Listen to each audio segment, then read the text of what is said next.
What's going on, YouTubers? Welcome to another video. I just wanted to make a quick video to teach you guys how to make garage shelving like extended. I've had a lot of people ask me, so I figure it's just easier to talk about over the phone.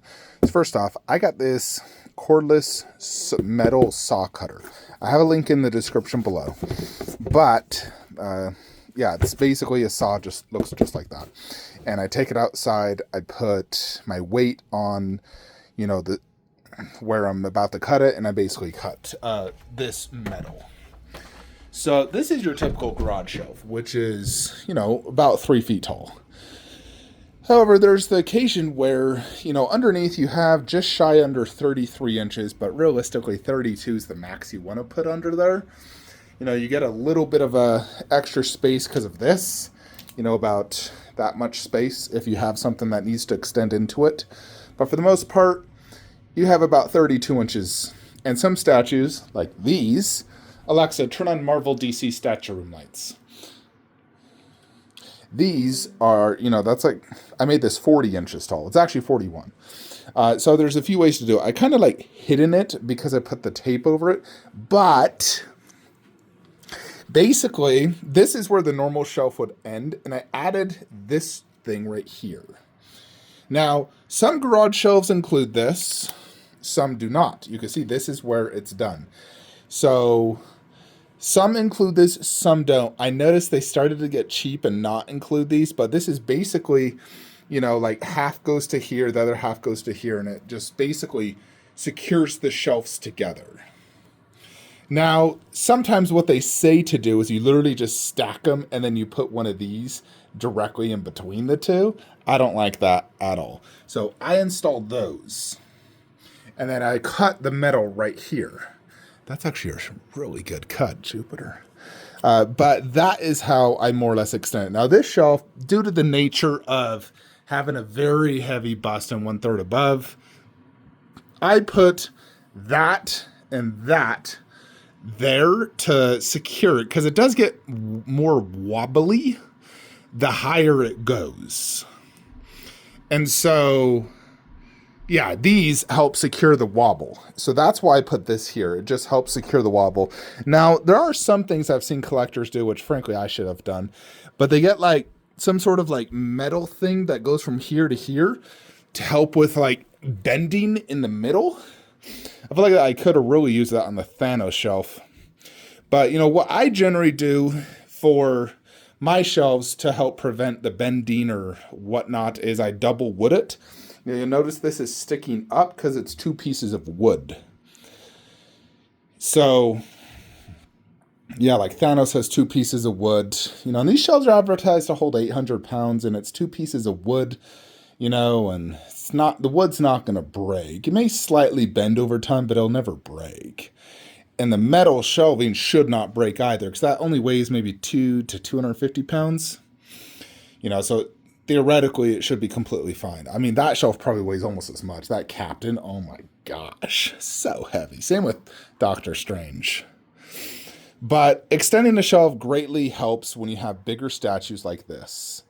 Of course, you can also do, where you just stack 2 complete things, because that's kind of the general idea. Alexa, turn on Man Cave.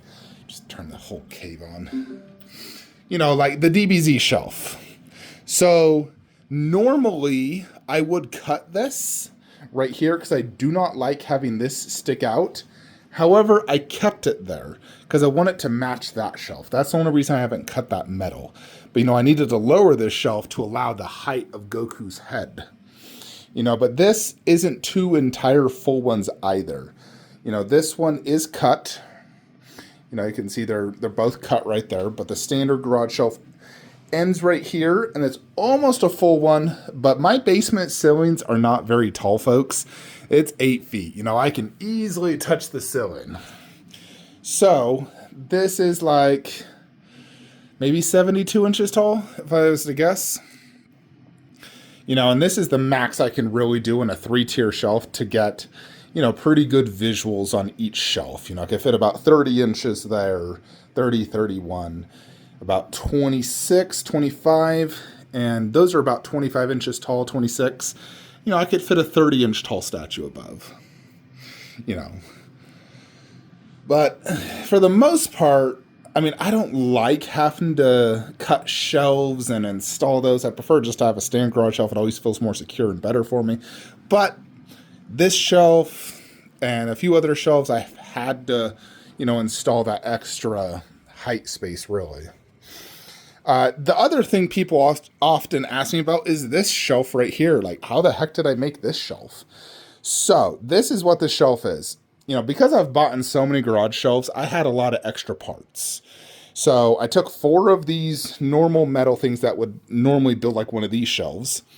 And then this is the 24-inch one. I mean, it's really 25. But I had a ton of extra of these. So I took a bunch of these and I just connected them all. And miraculously, somehow my Moducase top boards fit perfectly on this. And when I sold my Moducases, I kept all the top boards. And I told the person, I'm keeping them, I want them. And I had a good reason to. I didn't actually plan these shelves. It just worked out. But I built 2, one here and one there. The only other way I could make this kind of work is if I did 2 60-inch shelves, it'd equal the same. But I like this shelf. It's almost like it's just half of this basically. Literally just half of this. So when you only need this, and surprisingly, Hulkbuster fits really good here. Same with the Predator. They both fit good. It's almost like a pedestal garage shelf for a one-piece statue or when you just don't have that extra space. So that's more or less how I built that. Now, obviously, you could technically buy a Moducase top board. They're not too expensive. I think they're like Jupiter, $7 to $15. So you could contact Moducase and ask them to buy the top board and make this yourself. Or you could go to Home Depot, get something cut out to fit that exactly. Like a piece of metal or a piece of wood. Make sure it's properly thick. That is technically wood with like a black cover. So it is wood, so it's similar to this. It's a nice thick piece of wood as well. So that is how I built that shelf. And if you ever want to know about these are curios from Amazon. They're like a half Detolf. I don't recommend them. They're expensive, and I don't recommend them. I recommend garage shelves. Links in the description below for pretty much everything. If you, for some reason, your garage shelf did not include those extenders, I would just, Google and try to buy those. Because those are the best ways to extend your shelves to give you that extra height. And depending on how high you go, I do recommend putting a few of those just to make it more secure so it doesn't wobble. Because nothing's worse than having it wobble. I mean, ideally, you should secure it to the wall if possible. There's tons of holes there. You could technically nail it to the wall if you needed to. Anyways, folks, that is it. Just wanted to go over this real quick because I've had a lot of people asking me lately. Like, comment, subscribe. Have a great day.